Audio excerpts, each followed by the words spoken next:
Hello! Welcome to kitchen spice. బీరకాయ పచ్చడి ఎలా చేశారని మొన్న ఒకరు అడిగారు కదా! ఇదిగోండి బీరకాయ పచ్చడి రెసిపీ సూపర్‌గా ఉంటుంది. యమ్మీగా ఉంటుంది.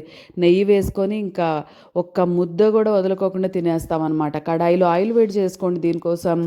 దాంట్లోనే పచ్చిమిర్చి ఒక 10 వరకు వేసుకున్నాను దగ్గర దగ్గర.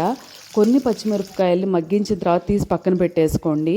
మిగిలిన వాటిని మిక్సీ పట్టడానికి ఒక పక్కన పెట్టేయండి. అదే కడాయిలో బీరకాయ ముక్కలు వేసుకొని బాగా నీళ్ళు ఎగిరిపోయేంత వరకు మగ్గించాను. ఇవి చాలా లేతగా ఉన్న బీరకాయలు. మరీ ఎక్కువ నీళ్లు ఉంటే బాగా పచ్చడి జారుగా అయిపోతుందన్నమాట.